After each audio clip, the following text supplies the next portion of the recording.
Taliban fighters gather before an attack, awaiting their final orders. Norwegian journalist Paul Refsdal is filming the Taliban as they've never been seen before, from behind their own front lines. Refsdal is with a commander named Davron and his small band of fighters. I don't really know how many men he has. At certain times there's 20, sometimes it's just 5 fighters.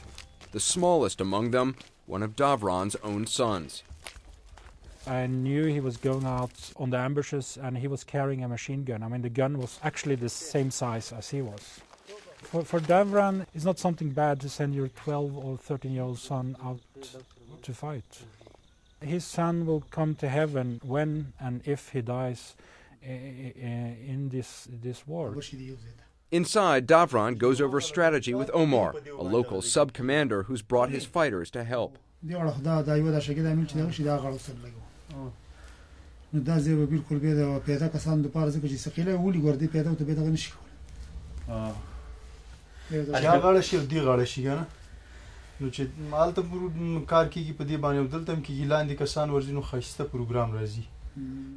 This is the everyday situation in the Taliban. They're talking about, how to do the attacks, where to position their weapons, how will the Americans react, and how could they pull out of the ambush without, being hurt themselves.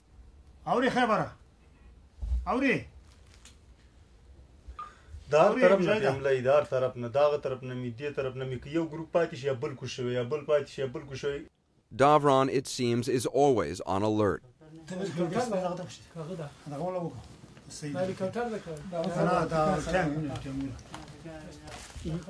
The thing is, in that area, all the time when I'm there, there's air activity.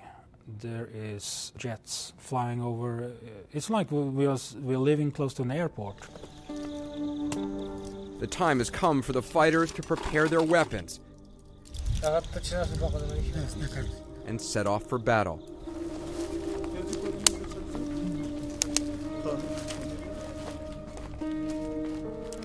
The Americano Pagazmani, the Chantil Pasima Kaminde, Ate Mujahidino di Barha Stalida, Chetul de Tazianasti, Las Casis Grubuna. This is a picture of the main valley, and you have a paved road going there. That's the only road the U.S. forces can use when they bring supplies or troops east, west in that area.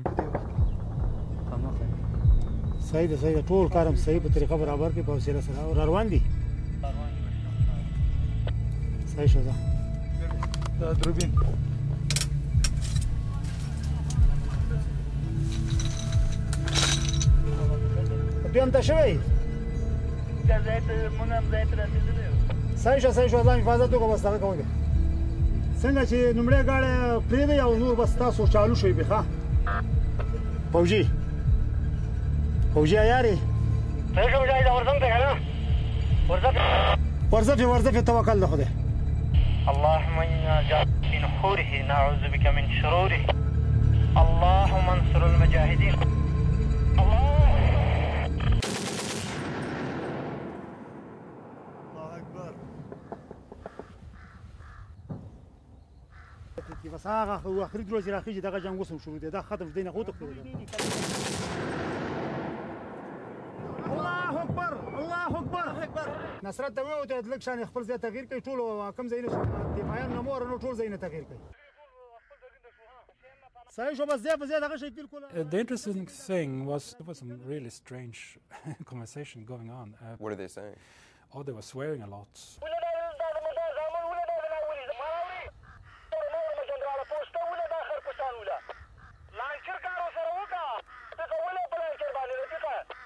The postina guzar warka khab sahi galay wishta Allahu akbar gora gora da marmazar khark Allahu akbar galay wishto udishto ma zindabad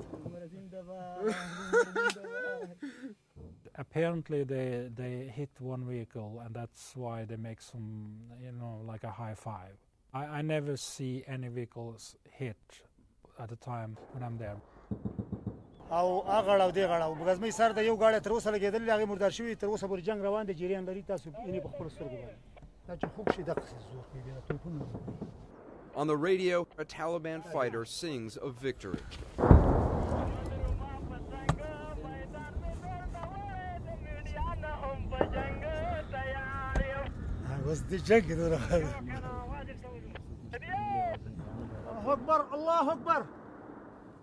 The Taliban, they were very active. I mean, more active than I thought they would be militarily.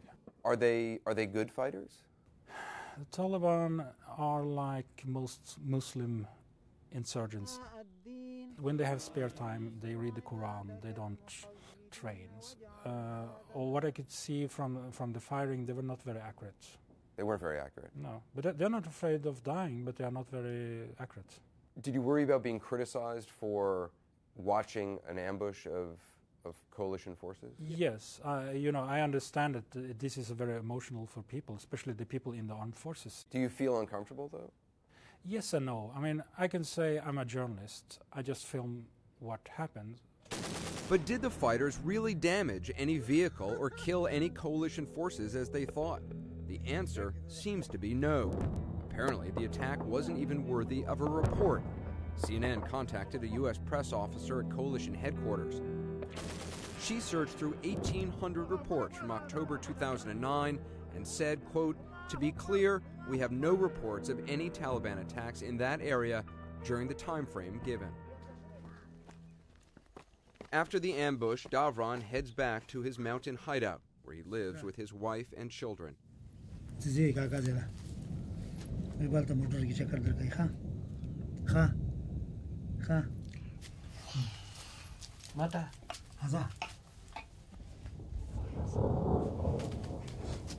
You know, this is the man, early on the day, I saw him leading a ferocious attack against U.S. forces, and now he's sitting there with his kids.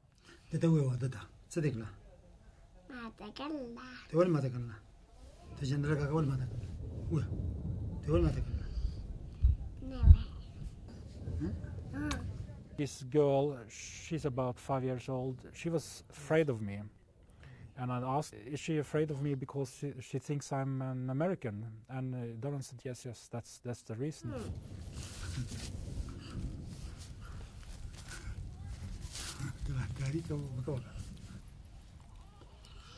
Some people might see this and think that you're trying to humanize this force which is attacking American troops. Yeah, but I show what I saw. I show the everyday life of the Taliban. I made quite clear to Taliban, I don't want you to arrange anything special for me.